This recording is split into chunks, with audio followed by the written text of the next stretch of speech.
Hey everybody, this is Paul, and welcome to Common Touch of Fantasy.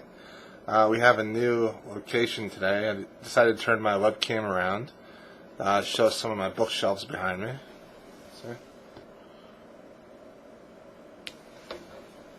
And I am going to be doing a review today, and the review today is for Ernest Hemingway's A Moveable Feast.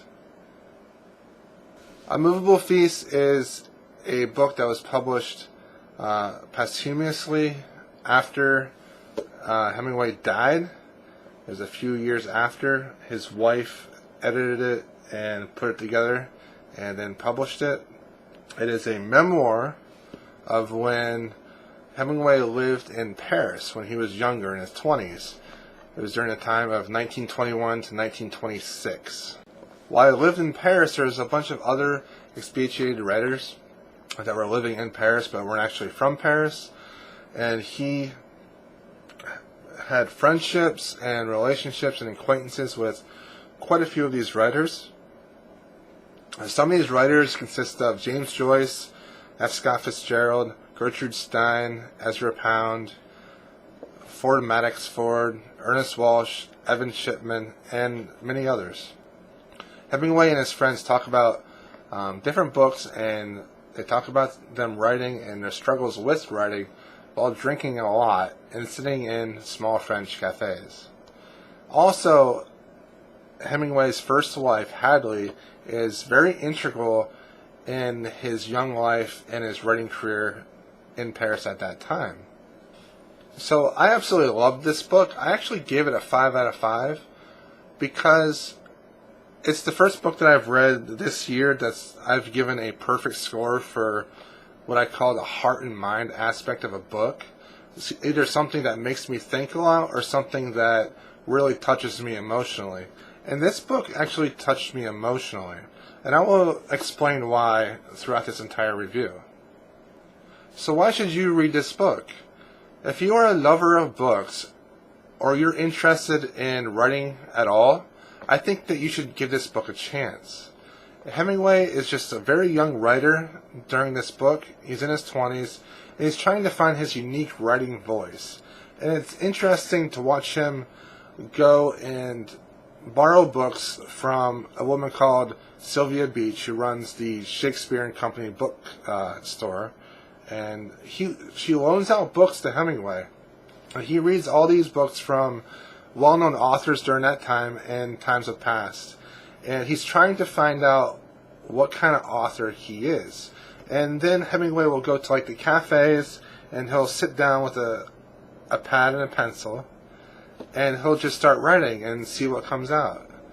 And then he'll have some wine and then he'll go see his wife, and him and his wife will go out to eat somewhere.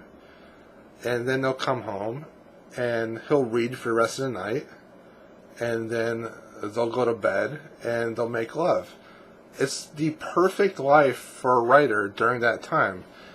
Hemingway, in this book, is just really excited about life, and he's really excited about writing and the enthusiasm of reading new works. And I really enjoy that. I think reading about other people reading and other people writing is a lot of fun, because I gained so much knowledge from their struggle with what they like and how to interpret different types of books and material, and how to write properly, and what they want to do with their life. So the accounts that Hemingway has in this book of him and his other writer friends is the main bulk of the book. And he kind of tells us what type of people they are. And for example, F. Scott Fitzgerald, he talks about F. Scott Fitzgerald like he is the weakest of the weak type of person, and that even though he always keeps saying that F. Scott Fitzgerald is one of his most loyal friends, he makes sure to tell us how Fitzgerald is basically being controlled by his wife, and he has a lot of security issues, and he has a serious drinking problem where when he drinks, he just completely just like blacks out even after like one drink. And it's a lot of fun to read. And the Gertrude Stein parts in the book were a lot of fun to read too, because she kind of mentored Hemingway in a way. And I thought that was really cool. And it's just so inspiring, maybe, to read about someone that absolutely loves where he lives, and his entire life is just engrossed in the neighborhood and writing. And it's very artistic. And some people might believe it's pretentious, but I really like reading things like this. I like reading about art. I like reading about people that are in the art business, that write. And it's just really fascinating for me. For me, though, the book really took on an entirely different meaning at the end. At the end of the book, we have Hemingway, and he says, I wish I would have died before I loved anyone but her. And he's referring to his wife Hadley. During this time of his life, he was extremely happy. And unfortunately, he cheated on his wife.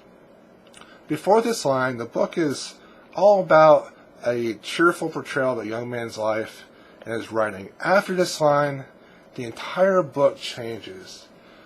And it's just so sad that when he's writing this, right before he died, that he's looking back on the time of his life that he's most happy, and he still cheated on his wife at that time. And from that point on, even his disposition and his personality can change completely.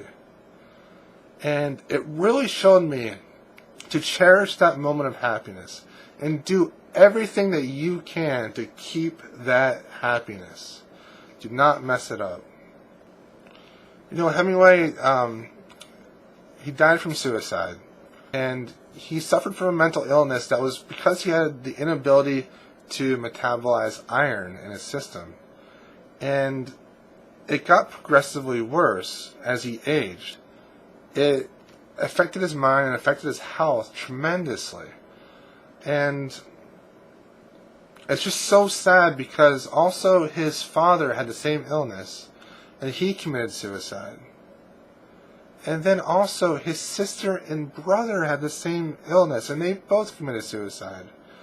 So 4 people out of this family, because of this disease, unfortunately, they took their own life. And it's just so sad that it was at a time when,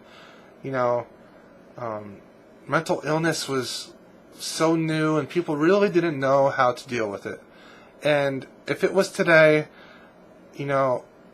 Hemingway would have lived into his elderly years, and he would have been looked upon so much differently as a writer, because he was known to be very difficult and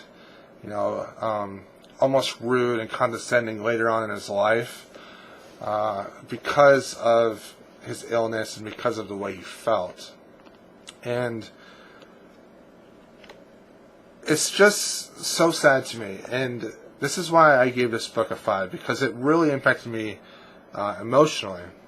That this guy that was written about in this memoir, that this was the same guy that took his life years later. Hemingway's journey through the classics was just a lot of fun to read, especially his conversation with Evan Shipman about the Russian classics, and they're talking about like Dostoevsky and Tolstoy and them.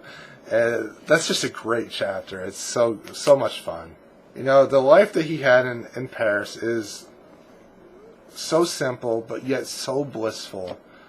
And it's something that I would love to have. Like just a simple life of doing something you love in a place that you love to be. Make sure that you research Hemingway's life a little bit, either before you read or after you read the book. Because I feel like the book takes on a whole different meaning if you know a little bit about Hemingway himself. I look forward to reading Hemingway's actual fiction. The Old Man in the Sea that won the Pulitzer Prize in '52, and the The Sun Also Rises, A Farewell to Arms, For Whom the Bell Tolls. I have A Farewell to Arms and For Whom the Bell Tolls. I'll check that out sometime. And Hemingway won the Nobel Peace Prize back in 1954 for literature. And he's known as one of the great American writers. And I need to read more of his books. But I absolutely loved this book. Gave it a 5 out of 5. Thank you for watching this review. Please comment, subscribe, and like the video. And I will be making another video today, and that will be the fantasy news for this week. So I'll see you then.